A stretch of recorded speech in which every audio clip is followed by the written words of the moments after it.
ഓണത്തിന് എന്തൊക്കെ ഓഫറുകളാ. അച്ഛനെ കുറേ നേരമായല്ലോ കാണാണ്ട്. അച്ഛൻ എവിടെ പോയി? ഇവിടെ തന്നെയാണല്ലോ ഈശ്വര വെച്ചത്. എങ്ങോട്ട് പോയത്? ചായ കുടിച്ചിനോ അച്ഛൻ?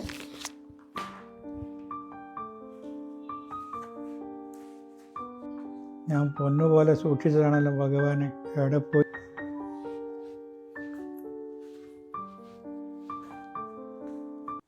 അച്ഛൻ എവിടെ പോയി? അച്ഛൻ എന്താ ഈ തരയുന്നത്? അച്ഛാ, അച്ഛാ, നിങ്ങൾ എന്താ കുറേ നേരമായിട്ട് തിരഞ്ഞുകൊണ്ടിരിക്കുന്നത്? എന്തോ ഒരു വിഷമമുണ്ടല്ലോ മുഖത്ത്. എന്താ പൈസയോ സ്വർണ്ണം എന്തെങ്കിലും കാണാണ്ടായോ? അത് മോളെ, പണ്ട് അമ്മ എല്ലാ ഓണത്തിനും എനിക്കൊരു കത്ത് എഴുതിണ്ടായിരുന്നു. ആണോ? മോളെ, അവസാനമായിട്ട് ഓണത്തിന് അമ്മ എഴുതിയ കത്തുണ്ടല്ലോ, ഈ ബാഗിൽ ഞാൻ പൊന്നുപോലെ സൂക്ഷിച്ച് വെച്ചിന്. ഈ ബാഗിൽ വെച്ചുകൊണ്ട് അത് ഇവിടെ തന്നെ ഉണ്ടാവും അച്ഛാ. അത് എവിടെ പോവാനാ? എവിടെ പോയിന്ന് എനിക്ക് അറിയില്ല മോളെ. അച്ഛാ, ഈ ബാഗിൽ എവിടെയെങ്കിലും തന്നെ ഉണ്ടാവും. അച്ഛൻ നല്ലോണം ഒന്ന് തിരഞ്ഞു നോക്ക്. അതിൻ്റെ ഉള്ളിലേക്ക് എവിടേക്കെങ്കിലും ആയിപ്പോയി ഉണ്ടാവും.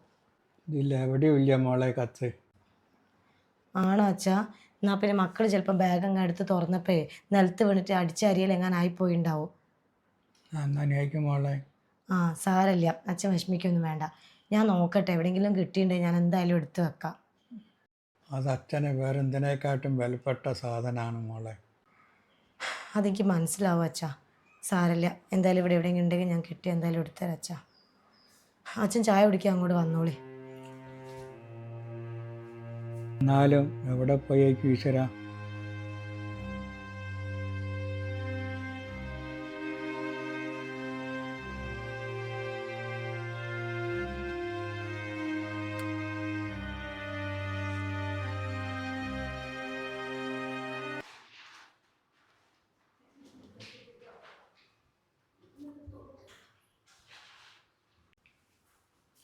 ഏട്ടാ, എന്തേ? അച്ഛൻ ഭയങ്കര സങ്കടത്തിലേട്ടാ. എന്ത് പറ്റി? അച്ഛൻ നേരത്തെ എന്തോ തിരയുന്നുണ്ടപ്പോൾ ഞാൻ പോയി ചോദിച്ചേനു. അതേട്ടാ, പണ്ട് എല്ലാ ഓണത്തിനും അച്ഛൻ അമ്മ കത്ത് എഴുതി കൊടുക്കലുണ്ടായിരുന്നു പോലെ. അപ്പോൾ അവസാനമായിട്ട് അമ്മ എഴുതിയ കത്ത് അച്ഛൻ പൊന്നു പോലെ സൂക്ഷിച്ചിട്ടുണ്ടെന്ന് അച്ഛൻ പറയുന്നത്.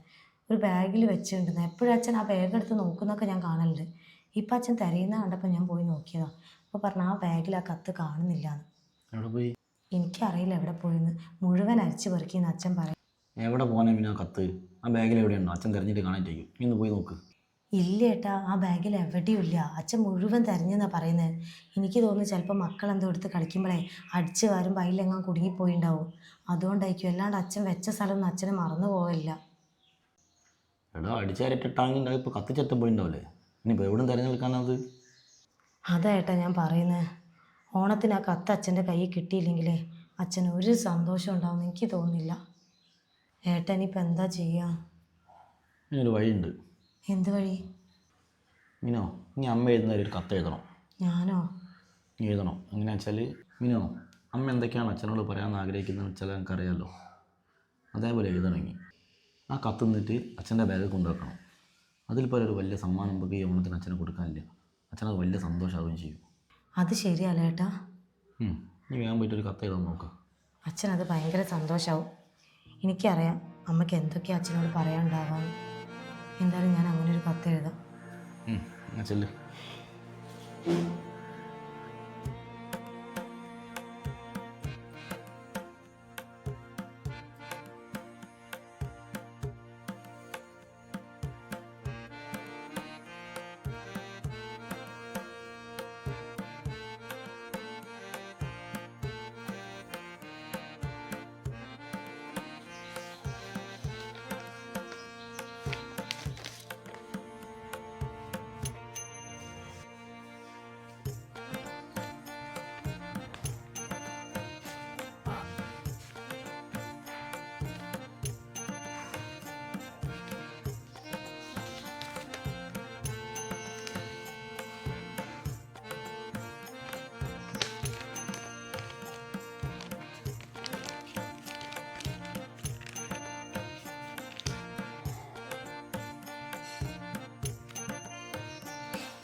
ഞാനൊന്നും കൂടി തിരഞ്ഞു നോക്കട്ടെ, കത്ത് ഒന്നും കൂടി തിരഞ്ഞു നോക്കട്ടെ ടീച്ചറാ.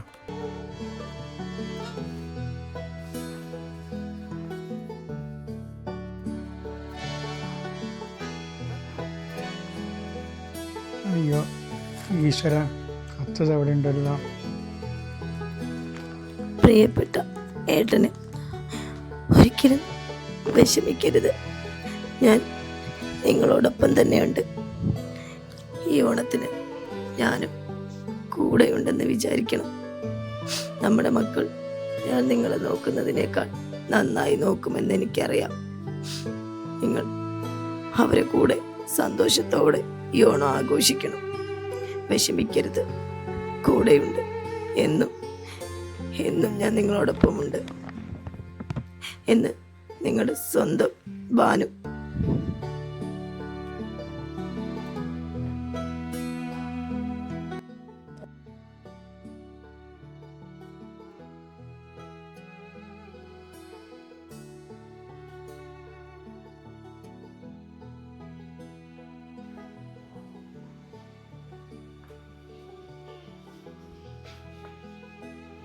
അച്ഛാ,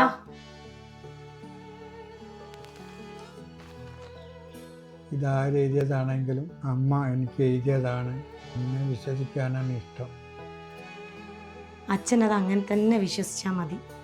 അതെ, നമ്മുടെ വീട്ടിലെ മുതിർന്നവർക്ക് വലിയ സമ്മാനങ്ങളൊന്നും കൊടുക്കാൻ സാധിച്ചില്ലെങ്കിലും കുറച്ച് സമയമെങ്കിലും അവർക്ക് വേണ്ടി മാറ്റിവെക്കാൻ നമുക്ക് എല്ലാവർക്കും സാധിക്കട്ടെ എന്ന് ആശംസിക്കുന്നു. അപ്പോൾ എല്ലാവർക്കും മിനു സ്റ്റോക്സിന്റെ ഹൃദയം നിറഞ്ഞ ഓണാശംസകൾ.